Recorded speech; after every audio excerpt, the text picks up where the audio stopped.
Hello, everybody. Scott Golden here with the Golden Opportunities Coaching YouTube channel. Welcome to those of you who are new. Welcome back to those of you who are seasoned veterans of what we do around here. We are about 600 audios into this project. Going to continue adding more and more, and ultimately, really excited with the idea of being able to serve you on a continual basis, um, and do that as often as we can, hopefully several times per week, as we have been doing. The more we kind of dive into that, the easier it is to reach goals and aspirations of reaching maximum amounts of people. And ultimately, we can reach a maximum amount of people and make the world a better place, because I know the world needs a lot of healing right now. In any event, if you're looking for a life, business, relationship, or creativity coach, would love to be of assistance to you in one way or another. And the opportunity to do that can come through reaching out on Twitter at PO Perception, or you can reach out on this YouTube page in the About Me section. That's another great way to get in touch. In any event, today we are going to discuss a important topic, and it's good qualities to nurture within yourself.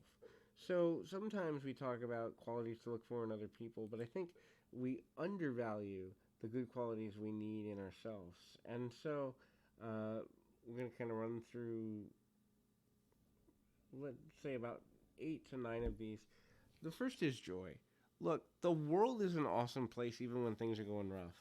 You know, we see on the news so many toxic things, from the things we've been through with the coronavirus, to all the shootings that are out there, to people out of work, to people this and that.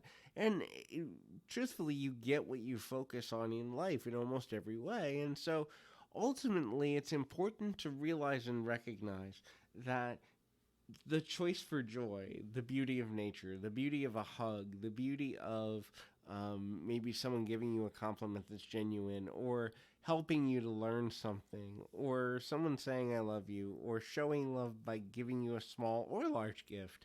All of these things are joy and joyful, and you should. It is valuable to cultivate, that life of joy.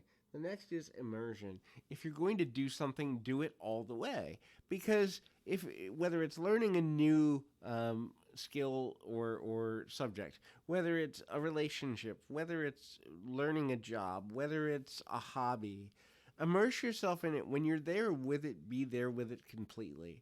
Avoid distractions, because distractions means you're not getting the maximum benefit out of the interaction personally, professionally, or emotionally. And so it's super valuable to begin to look at the reality that you need to find ways to be on when you're there, when you're dealing with something new.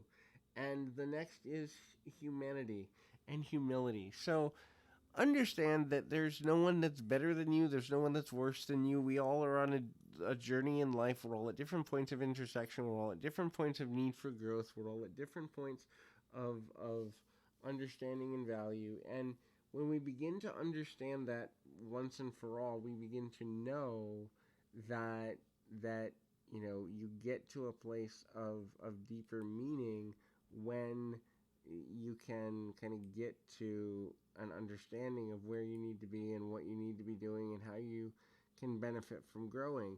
That is seeing the humanity and need for humility in all situations. And so it doesn't mean to downplay yourself to the point where you don't matter anymore.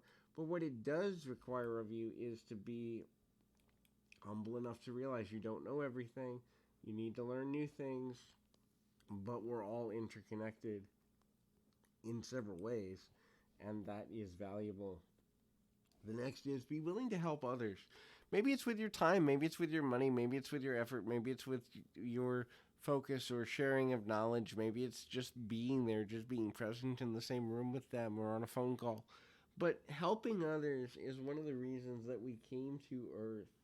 And, the human experience is based upon the need, for lack of a better term, to be kind to each other, to have deeper meaning, to understand the connection that people have with each other, and also to be of maximum value to those who need you and those that you need. And so it's important to understand the benefits of being willing to help others. Have certainty in the person that you're becoming or the person you want to become.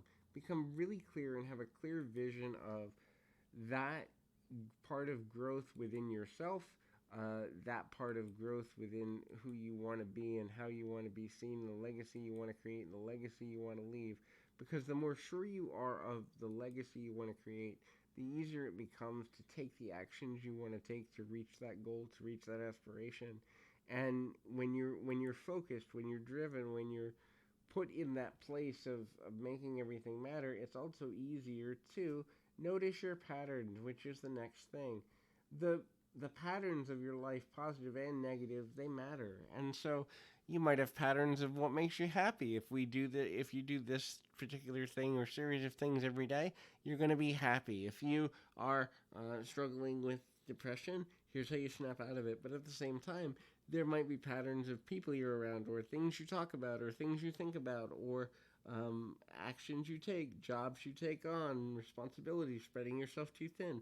There can be patterns of negativity. And the more you understand those, the more you begin to value your own identity and reshape your own identity. One of the biggest problems I see in the way that humanity treats itself, especially in Western culture, is the idea that identity is formulated in childhood and doesn't shift or change, and then who we are doesn't go through many types of transformation and metamorphic nature in order to begin to kind of look in that direction of evolution. Who you are at 20 and who you are at 25 is different. Who you are at 25 and who you are at 35 is different. Who you are at 35 and who you are at 75 is different. And so when you begin to understand the value of all that, then you'll begin to understand the formulation of your identity is a continual, never-ending process. The next is stop comparing yourself with other people. This is the worst thing you can do because comparison is going to make you focus on what other people are doing rather than what you can be doing. So, when you become focused on others more than yourself, you're not getting to a place that's going to lead you anywhere good. Matter of fact, you're going to get to a place where you're less effective than you were when you were more focused on your own goals, your own aspirations, your own dreams, the things that matter most to you, the next steps you need to take. And so, having proper focus that is, forward motion minded is a valuable and essential part of successful living. So, hopefully, this is helpful. I encourage you to keep your feet on the ground, your mind in the moment. Until next time, everybody.